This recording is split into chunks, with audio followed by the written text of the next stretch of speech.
Morning. I don't know, do you require us to use the microphone? Is it, or can I do it without that? Phil says definitely. Good. So, welcome to the last day of the Food Studies Conference in Porto Alegre. So, those of you who were at the conference dinner last night, I apparently put my foot in it completely to say something about South African wine in a Portuguese country. So I don't know, I'm going to have to find a way to get all the best South African wines in Pretoria if you join next year for the conference. We will do our best. Yes. Katja said she's going to keep me to that.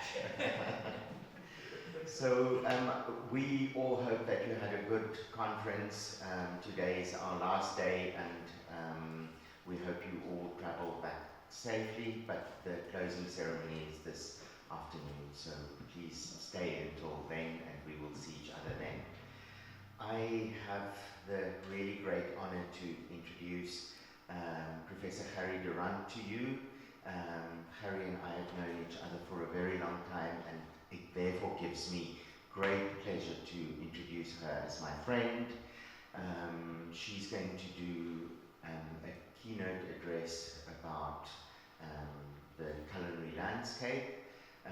Gerrie has been in our department for many years. She is retired now. She lives at the sea. She has access to wonderful seafood, which we don't have. Gerrie did her undergraduate degree at probably South Africa's best university. We won't say that, Stellenbosch University.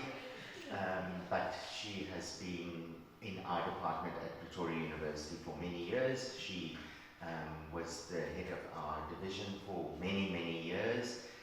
She and I got to know each other through teaching undergraduate subjects, and lately we have done a lot of academic work together. We got an email yesterday or the day before that a book chapter that we have written together about regenerative food tourism has been accepted with minor changes, which is what one wants to hear. Gerrie is a passionate foodie. We have done many things together. I can't even remember the detail, but a long time ago we had to do a cupcake workshop for young women, and it was in the full sunlight somewhere, and I just wish the day to be past, and I don't remember anything of it because the icing was getting soft and it wasn't easy. So we have done a lot of things together. One evening we had a big dinner at the university, and one of the students brought out a tray of chicken breasts, and they were all undercooked. And Gerrie said we had a big old oven, and Gerrie said just crank that thing up to 350 degrees Celsius. We banged the chicken breasts in there. They were cooked in 3 or 4 minutes, and they were delicious because they were crispy outside and really moist inside. So Gerrie is part of the World Food Tourism Association. She is an active member of that. She is on many other consumer and food associations. And of lately, we have done a lot of work together on heritage food, culinary tourism, and things associated with culture and food together. So I'm sure you're happy to give Gerrie a round of applause, and thank you for being here this morning.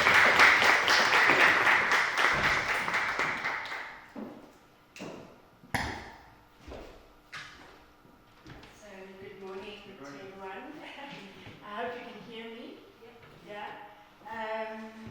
What Henny didn't say is that he bullied me into this.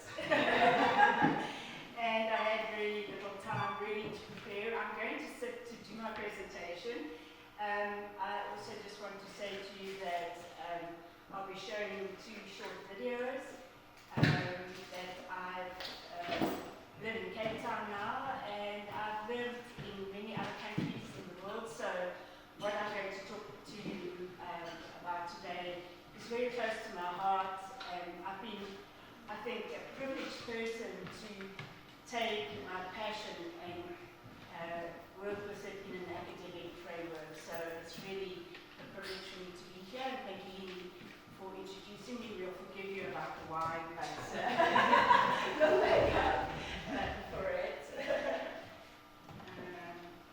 need to see where my presentation is.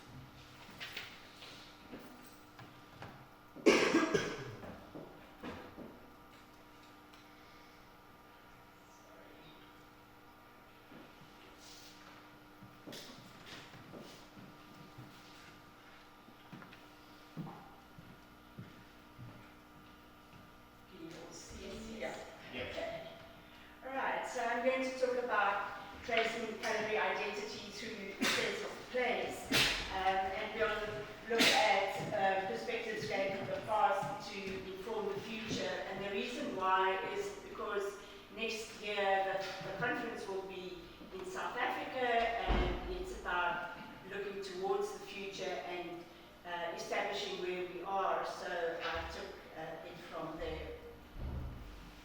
So, talking about sense of place, it involves the representing and expressing culinary traditions through educational and cultural initiatives, and it's in terms of local food.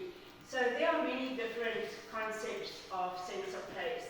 There's a lot that has been written about it. There's also an aspect called placelessness. So this, what I'm talking about today, is in terms of our culinary and our food context. So this is just one aspect to look at it. And to talk about sense of place, I said to you that I now live in Cape Town, so I'll be showing you a short video. I've also lived in many other places, and I think what happens when you live in a place or you go to a place, you make connections with it and you identify with it, and that brings you closer or makes you realize that you're there. I remember that we lived in Italy, and that when you arrive in Rome, Rome has a certain aroma or smell about it. You just know that you're there. And the same with areas in South Africa. So I think that's what you connect these different aspects to one another. So this is why it's so important for us to connect the sense of place to our culinary identity. And I want to share with you, I know that the conference is not yet time, but I want to share this short video with you.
more about food, but if the food's not there, then you'll miss a lot of the connections that are made.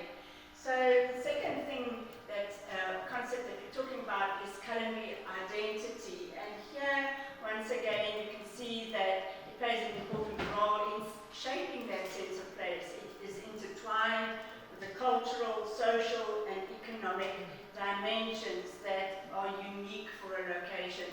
So for any food, any cuisine to be established, you need a lot of context. You need history, you need culture, you need food, but you also need to make sure that it's economically viable.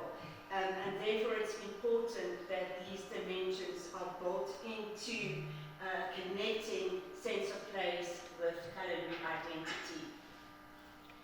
So, like I said to you, that being part of many different or experience different countries, living in different countries, you connect the food to the place. So when we see the pastry, we know that it is connected to Portugal. Even if in South Africa they're trying to make it, I don't think that it will ever be exactly the same experience. And I think while we've been here in Portugal, we've eaten it every day, whether it be for breakfast or for dinner or dessert. So you also know that when you're in Paris, you have a croissant, and even in the whole of the world, that croissants are sometimes not as good as what they would be in France, but they are still a very good item to eat. We also lived in Japan. I have 2 Japanese-born children, and I remember when I arrived there, we were introduced to sushi, and I thought, oh my gosh, how am I going to eat this? I don't really drink beer, but I did learn to drink beer to eat the sushi, and that was many, many years ago, and today I love it, and my children do too. So to me, that's a connection that's made. It identifies that place for me. And then we all know when we see a hamburger that we are talking about the USA. And I know that there are 22 different countries or representatives from different countries attending this conference. So there are people from all over the world. And then finally, Henny has spoken about the traditional dish that we have in South Africa, and it's a bani chow, and he has written a paper about bani chow, and once I was teasing him and we sent him a little meme of a bunny inside a piece of bread, and I think he was very amused with that. But this is a speciality that's eaten by the Indian community, or that everybody eats it, but it's part of their cultural heritage, and it's usually meat that's inside a quarter loaf of bread that's been, the bread's been taken out and filled with this lovely, delicious stew. So, for us to be able to create a culinary identity and also to connect it with a sense of place, there are various institutes, organizations, associations, and activities that have been created to establish this and to make quite sure that it happens within a context, that it's presented correctly, that it's protected, and that it grows, because food is something that evolves. We were once told that a cuisine of a country can evolve over 50 to 80 years. It can change as it evolves. It's not exactly the same, and I think some of the presentations that we've heard here at this conference is evidence of that.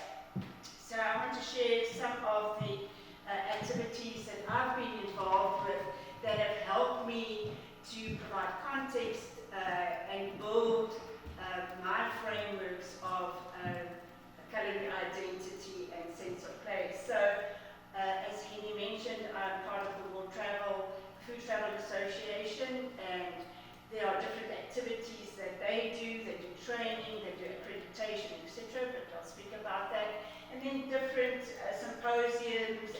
also our own food studies conference that is held, that are activities to promote food in all different contexts and disciplines. And then the Culinary Heritage Network that exists, and I'll speak a bit about that, where I've met Nicholas Felsum, where he really is also very passionate about culinary heritage, and it's very active in Europe. And then we all have heard in this conference about intangible cultural heritage that UNESCO then is an avid manager or organizer of. So Eric Wolf is the head of the CEO of the World Food Travel Association, and it was established in 2003. It's recognized as the major authority of food and beverage tourism, and it specializes in culinary placemaking and food tourism research. So I'm part of that, and you can go and have a look more if you go on the website and just look at the World Food Travel Association. And it's been an amazing privilege to communicate with people from all over the world and hear about their countries, their cuisines, and what are the activities that they do to promote it, to characterize it, and also to protect it from aspects that make it not true to what it should be. Then the Culinary Heritage Network, they started in 1995 in Europe, and what they basically do is that they advocate for the preservation and promotion of culinary culture and traditions. So they have a certification system, and then they also mix that with local expertise. So you can apply for certification in area, and it's really, I'm not exactly sure what the costs and things are involved, but it's not about that. It's about finding a champion in a specific area, town, city, and then they get the local people involved that portray the local food and in food industries in that area, and with that they put them on the map. So that's where you can see, you can enjoy this, or you can experience the following cheese making or wine making or whichever activity it is, and they do a lot of training, education and promotion. So it's about sustainability, it's about promoting the small individual person, and it all contributes to the bigger picture of that specific area. And you can just see where all of these different partners are, and they're very concentrated in Europe, but they also have culinary heritage regions in the rest of the world. There is one that started in Africa, but I think it's only in the north of Africa that it's been established, not down in the south yet. Then we all have spoken about geographical indication. We heard about that yesterday as well. Some of you participated in the port tasting that we had, and I don't know what the verdict was at the end. Henny, our port is sweeter, it tastes more like muscadel, it's heavier, but it was good, I hope. It wasn't not acceptable, but we're not allowed to call it port because of the geographical indication. But we have two of our own, and that is rooibos tea here on the left-hand side, and then the Karoo lamb, which I was quite involved with, trying to also do quite a lot of research in terms of consumer perceptions and looking at the importance of Karoo lamb in South Africa. So we do find Karoo lamb, but you find other lamb as well, because the way for them to go in that way it does involve some monetary contribution. Then we know that UNESCO has a list of intangible cultural heritage where they recognize food, and these are just some of the links that I just downloaded or to keep in mind that UNESCO recognizes every aspect of food. It's not just the ingredient or the food product itself. It's also about how you prepare that dish. What is the ingredient? What is the flavor and seasoning of that dish? And what kind of utensils are they using? And then it's also to do with the rituals and the festivals that are related to the food and its preparation. So those of you that know about cuisine know that there are 4 major pillars of it, and that is ingredients, season and flavoring, the methods of preparation and utensils that we use, and then the etiquette about eating it. How do you present it? Food is not presented in the same manner in Japan, in China, in South Africa, in Italy. It all looks different. A meal combination is very different, and that is what needs to be kept in mind and taken into consideration of. Then UNESCO also has a creative city, and they include gastronomy in that. So to me it's very important to see that besides all the other aspects, and we've now heard about design, we've heard about literature, we've heard about media, we've heard about music, how that's involved with food, and it's all interconnected. So food never really stands on its own. It's always connected with this. The other aspects, you do need to keep in mind that food and sense of place, food is probably the only product that uses all of our senses, because we can see it, we can feel it, we can taste it. We can't eat the other things, but we can eat the food and we can taste the wines of those specific countries. So that's really important to see how that is taken consideration of and incorporated. Then looking at intangible culinary heritage and how it integrates with the intangible cultural heritage. So UNESCO recognizes 30 food and drink related traditions as part of the intangible culinary heritage of humanity. And you can see when you look at the intangible culinary cultural heritage and how food plays a role, it touches on all aspects. So we've spoken about the geographical indications. It has to do with diet and nutrition and the culture of that, and the problems that we encounter because of nutrition transition, other nutritional problems that some of our colleagues have also addressed in this conference. Looking at food traditions and customs that are really important. I think last night we had a very great experience of looking at tasting different types of foods in the Portuguese and in Porto Alegre itself that are very evident of this specific area, what they eat, how they prepare it here, and it was really quite enlightening.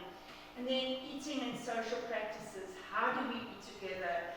What do we do when we eat together? So it's more about, it's not only the food product itself or the ingredient, but also all the underlying aspects of it. Then the culinary areas. And culinary, I think, has become so prominent, so sexy, I think, if you can call it. Everybody's on Instagram looking and YouTube and finding out how you can cook and how do you make these dishes, and asking ChatGPT of how does my granny do this, or making tortellinis or so on. We had lots of fun the other evening ourselves as a group of asking different questions about that. But the whole aspect about food, I think, has become very prominent, and that has to do with social media, and it also has to do with the food shows, master chefs in different countries, etc. That has made it prominent. Young people are interested in it, children are interested in cooking food. One of the first questions I always ask my students when I taught recipe development was, so do your parents cook?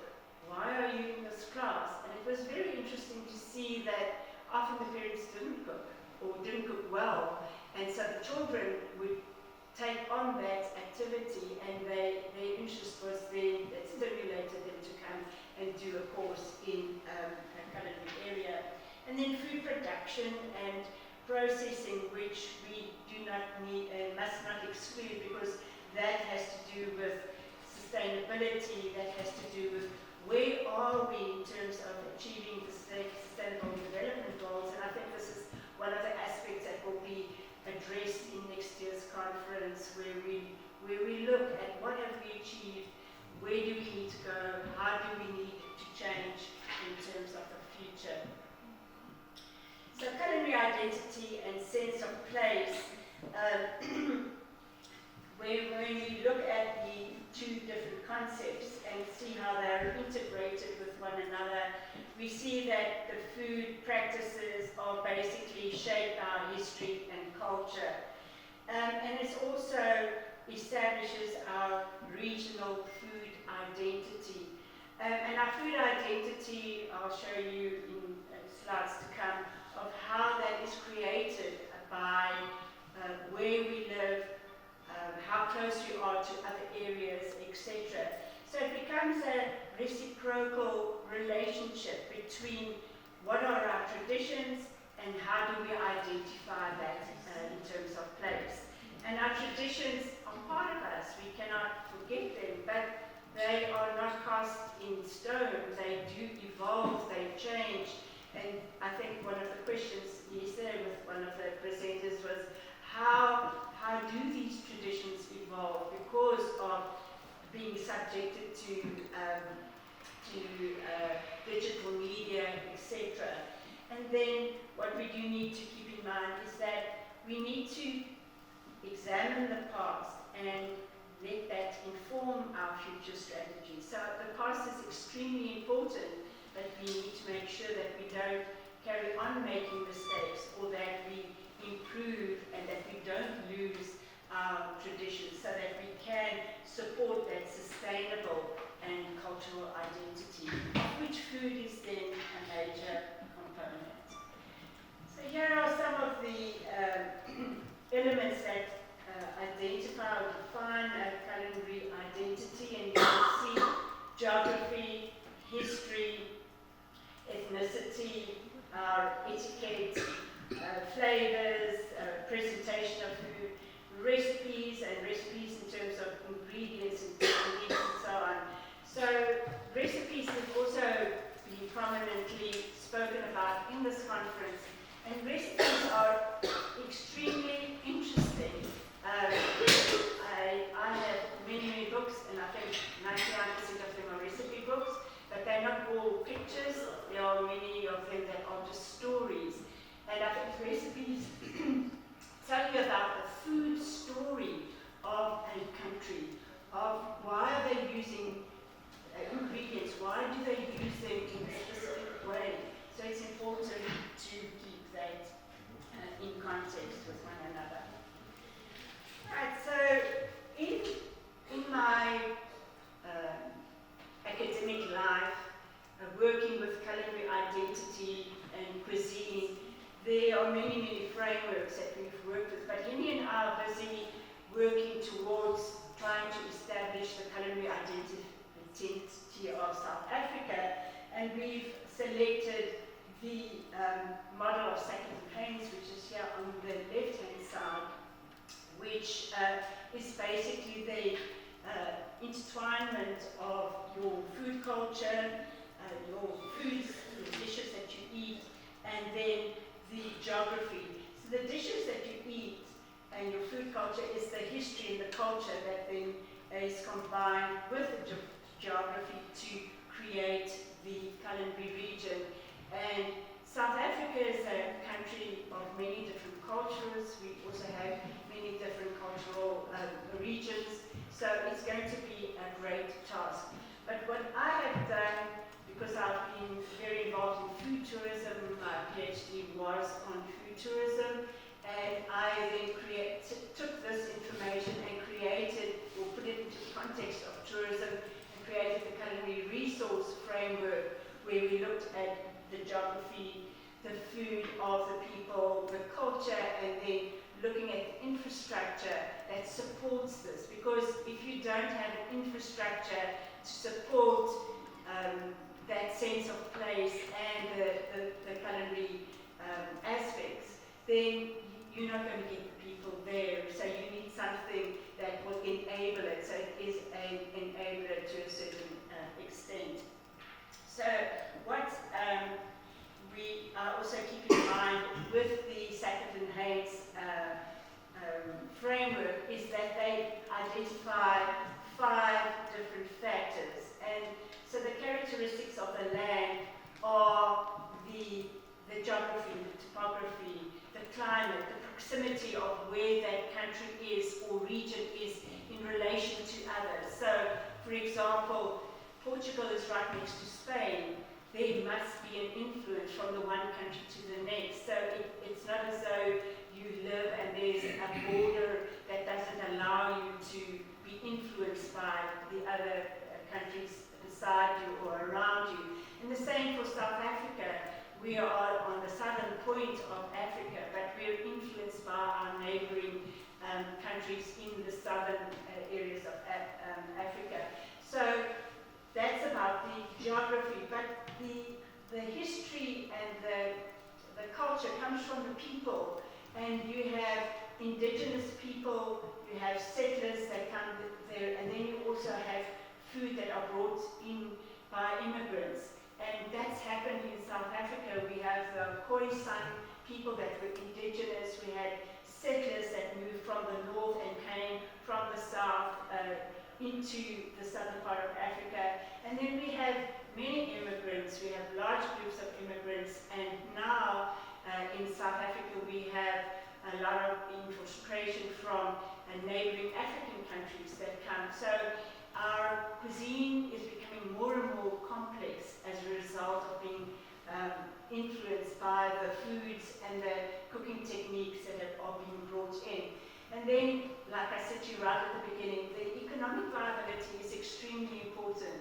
So when you come to Portugal, you know that there are specific foods that are Portuguese, that identify that. You can go and eat at a Portuguese restaurant. I promise you, when you come to South Africa, that's not that easy. You are not going to find a South African restaurant around every corner, because it could be because of our multicultural society. It could be also because of being younger. I'm not quite sure, but the economic viability is something that really needs to be addressed, and it needs to be addressed in the correct way so that we don't lose the authenticity of what we are busy doing. So I want to talk to you a little bit about the regional culinary resource mapping that I was involved with, where I used basically Sackett and Hayes and contextualized it within the area of food tourism. So here one takes the information, the data that you have, and you look at tangible culinary resources.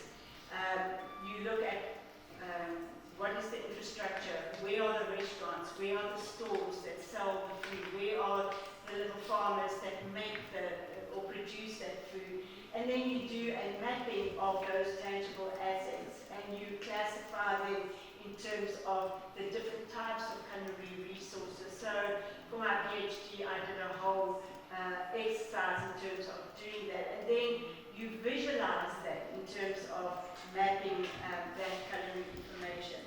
And we did this with a small area in South Africa called the Kamdeboer. Sorry, I think the projection just changes the way in which you can see. So basically I took the resource framework and looked at an area of Graaff-Reinet. If you look at the little map right at the top, you can see the area that of Graaff-Reinet is right more in the bottom half of South Africa. So we looked at the topography, the climate, the geographical aspects, and we used that information also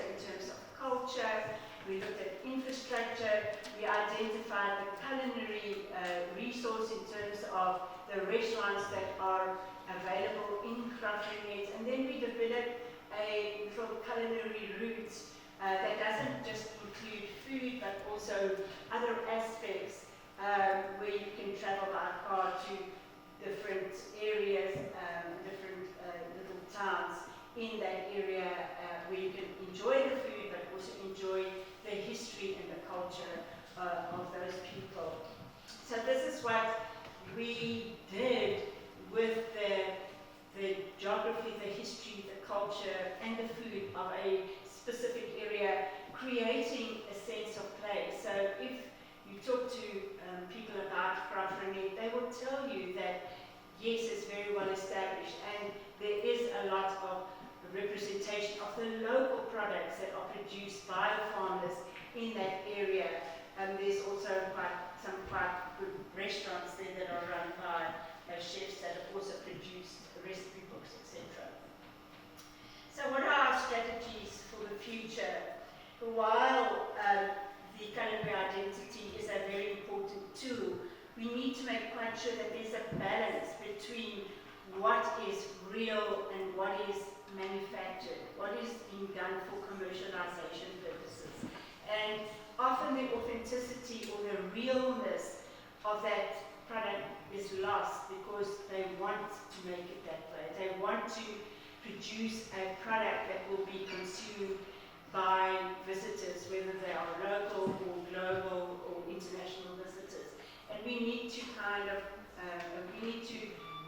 prevent that from happening so that we can protect our culinary identity and also make sure that it stands out, and that is where that economic viability is so important, the balance between that two.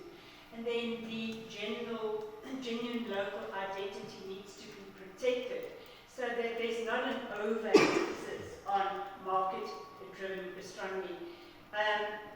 When Henny and I wrote this chapter on regenerative food tourism, it's all about that. It's all about protecting an area. It's all about giving back to the community. It's all about involving the community. And it's also about basically educating the community and the people that provide and produce the food or food experiences so that they are balanced in between that. So it's quite an important, it's much more than just sustainability. It goes one step further. And then our strategy should aim to preserve and celebrate the unique culinary traditions that we have so that they illustrate that essence of place. So what makes us different? What makes us stand out? What makes us remember Portugal? And there are many things that will make us remember that. And I hope that you will also be able to say the same if you come to our conference next year in South Africa. So to finally conclude, I just want to show you once again a short video of what UNESCO is doing with the cultural intangible heritage.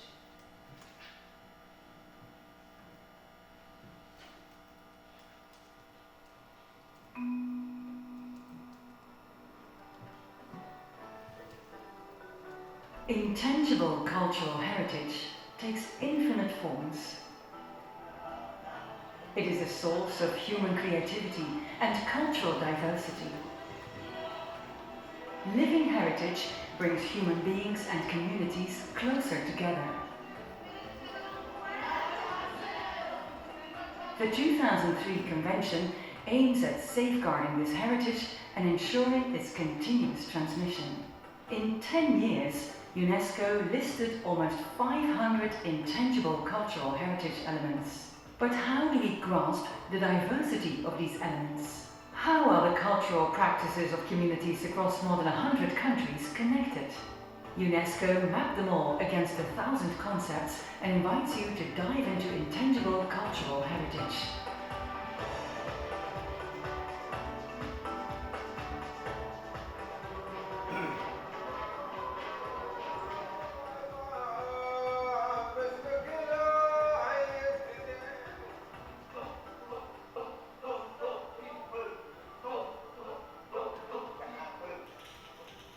How does living heritage relate to nature?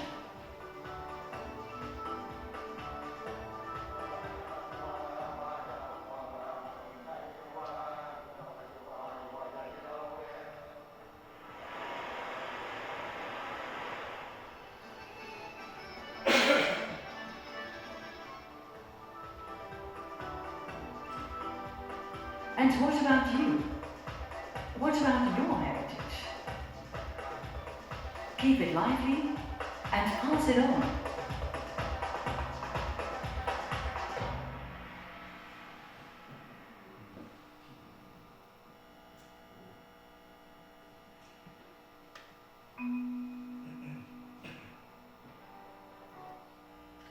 Okay, so I want to challenge you to keep your culinary heritage active and to build on that. And I want to thank you, and I hope we'll see you in 2025. We will be looking at how far we've progressed and where are the aspects that we need to attend on to, and what is the future going to hold for us.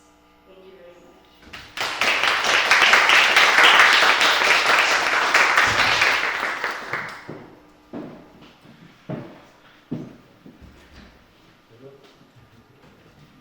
Thank you, Gerrie. That was, I think, a really nice summary of a lot of things that we've seen over the past 3 days, and it's as if perhaps you saw all the presentations beforehand before you did your presentation. I don't know, are there any questions for Gerrie? I have a microphone that I can pass around. Perhaps somebody wants to discuss a little bit further. If nothing else, the idea of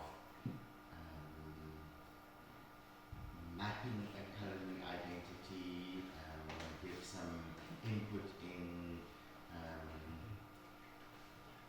if you perhaps think that it might be necessary to have a unified recipe to do that could apply over cultures and over different cuisines.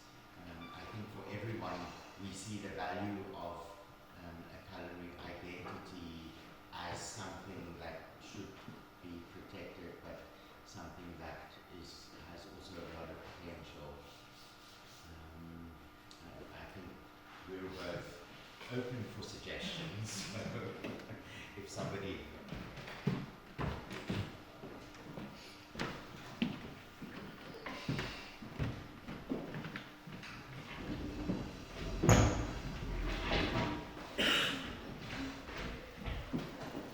I was just going to ask how you go about when you're mapping, figuring out these recipes and the cultural thing, balancing sort of the diversity, and I'm going to say the fist fights among different groups of this is real, this is the way we do it, because, I've been with, even within my family of what's the real recipe with my family, how do you do it for a whole community or culture, dealing with that debate and argument? Yeah, I think it's very difficult because, like we've also heard before, that every region has its own recipe, every family has its own recipe. But when you look at analyzing recipes, that is what you look at. You look at what are the ingredients, what is the seasoning and flavoring, what are the techniques that they are using, and what is the etiquette about it. So there's an analysis process that takes place, and you can basically evaluate the recipe. So even if the one might have a little bit more of one ingredient than the other, but you'll establish the core of what's important. And how it's adapted is that individual freedom that you have. A recipe, there are very few recipes that you have to do exact, because otherwise you're not going to get to the point. But a lot of the recipes, you have individual freedom to change it, and that's what makes food so wonderful. And that's why I say food is really the complete experience of everything that we have, because we can eat it, we can taste it.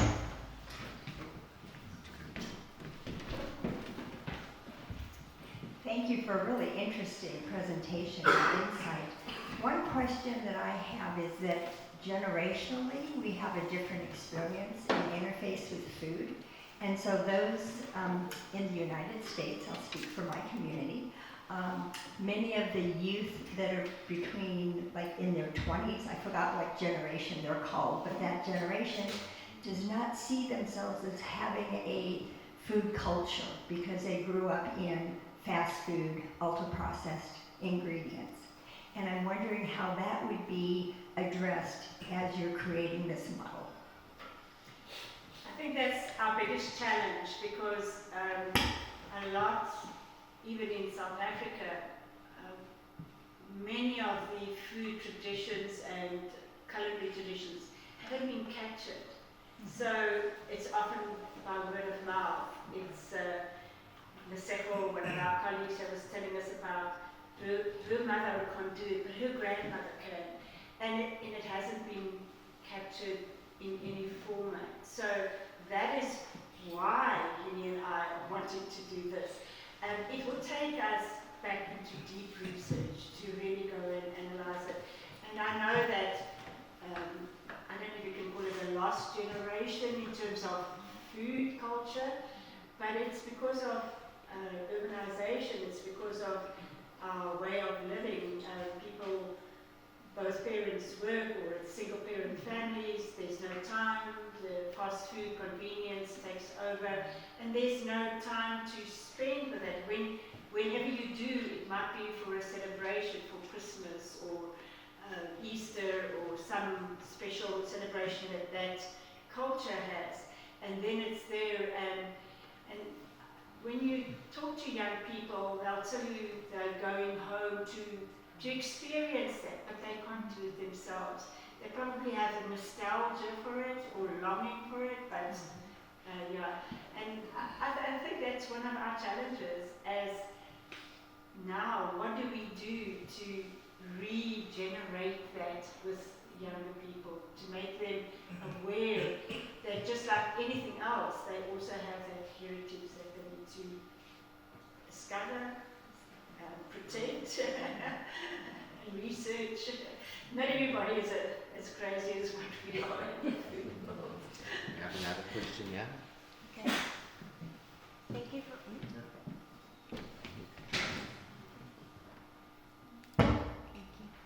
Thank you for your presentation.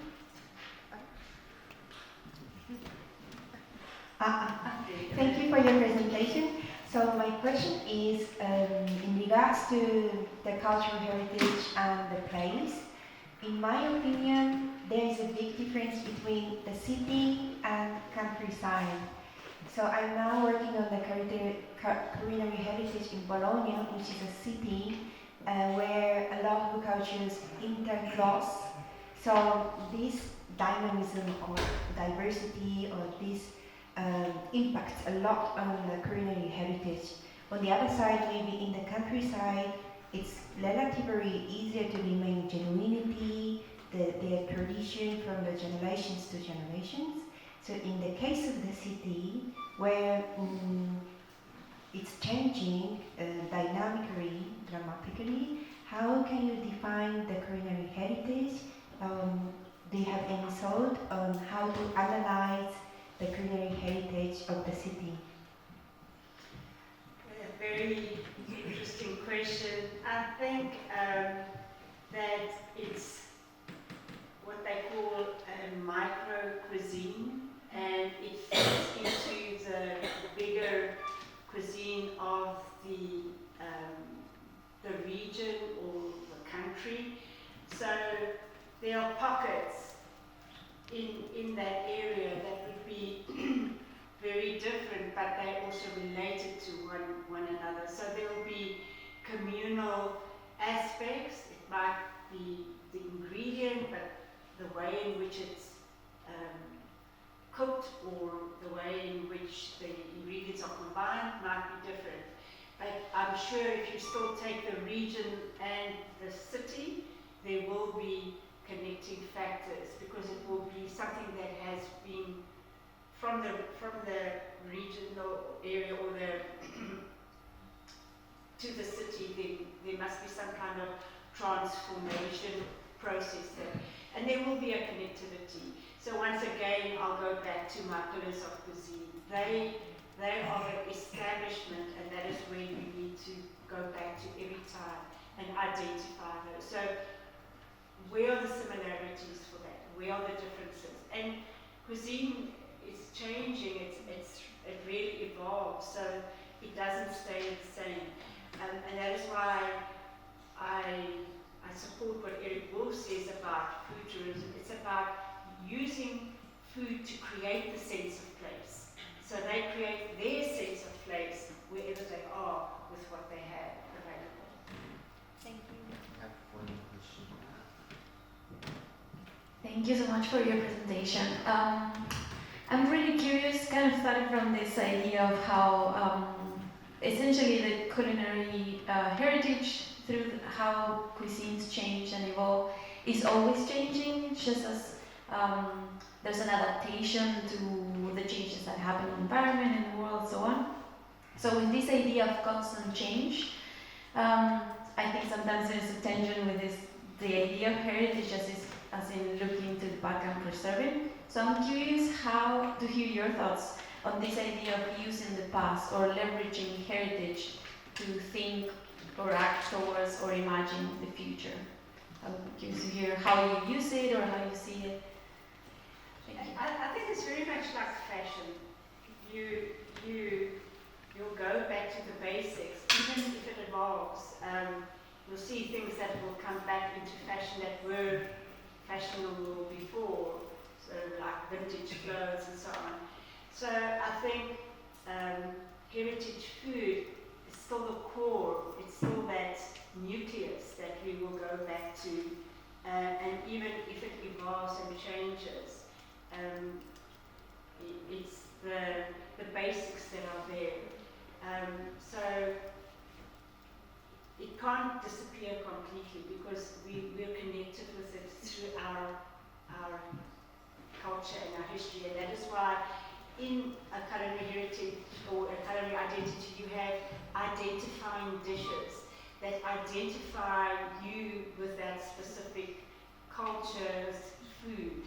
And it can evolve, it can change, but basically you'll be able to identify it from the core aspects of it at the end of the day. Thank you.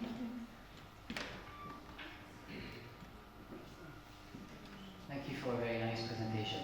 I'm kind of curious about what baseline you're proposing to use to decide what to preserve. I'm thinking about the bigger picture, how, for example, potatoes were introduced that were not present in Europe, for example, how tomatoes were introduced and changed the way we're cooking. So what is your point of reference? The other thing I would like to emphasize is that, to me, what we eat is to a large extent determined by economic factors and technological factors, right? Our ability to produce cheaply some foods. So it's really an interaction between what we're able to do at what price and people's taste. So who decides what needs to be preserved and what our baseline should be? Thank you.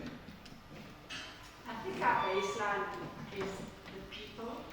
Like I said, if we looked at the 5 factors of what creates a culinary. People when? Like, so you were saying. So your original people that lived there, what did they bring? What did they use? So you will have to go back into history and look at what is the culture of those people, what did they do, what were their practices, and take it over a period of time. For us, it's going to be very difficult in South Africa because we have indigenous ingredients, but we have many ingredients that were brought by other people that settlers, pioneers that came to South Africa. So I think when you look at culinary identity, it has to do with the people, because they will change, they will use what is available in the place. But we have trade, right? And we introduce potatoes, we introduce tomatoes, we introduce coffee. I mean, I think people could not think of Italy without coffee. Yet there is a past when there just wasn't coffee in Italy, right? No, So what this, I think your what is it? questions is just as many questions as what Jenny and I have, and that is why we are taking this challenge, and we really have not got all the parameters.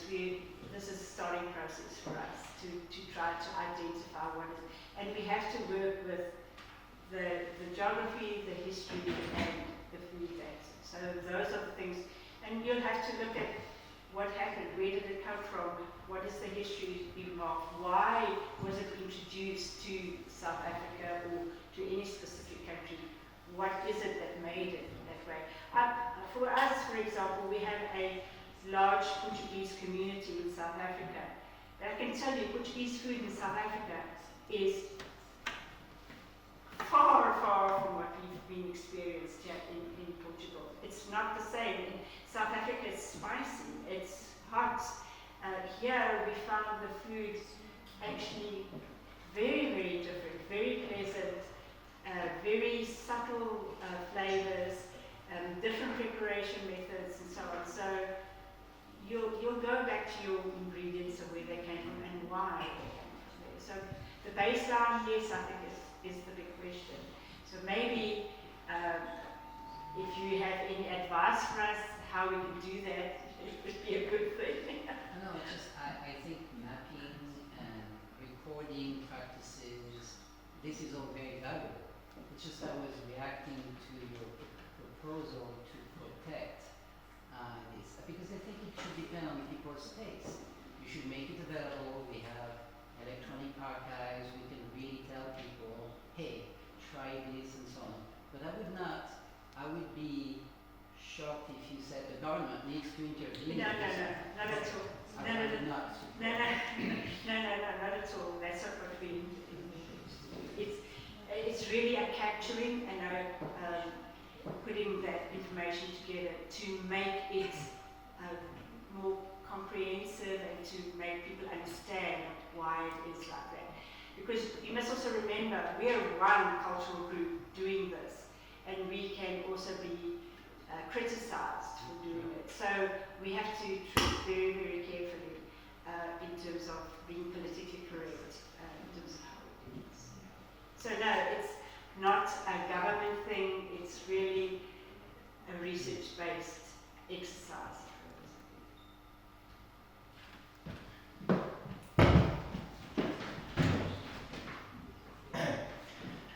First of all, thank you very much. It was really interesting. I wonder, as a tourist, when I travel, so how do you see an authentic restaurant for a specific ethnic group? If it's like a heritage place for them, for their community, when they travel around? In South Africa? In general, like how do you see ethnic authentic restaurant? I think that's where the Culinary Heritage Network plays an important role, because they have signage and they have indications for that. I think each country has its own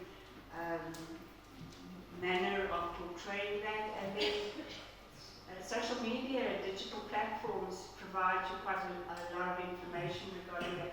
But it's difficult if it's not identified by the group of people, the region, and that is why the Culinary Heritage Network works that way to help. No, let's say I'm an Indian and I don't know, I go to London, not London, but I go to Morocco and I eat in an Indian restaurant. So for the Indian people, you think like the motivations that they're gonna go are connected to heritage literature in general? Like a restaurant can be a heritage place for them? That's what I ask. In your opinion.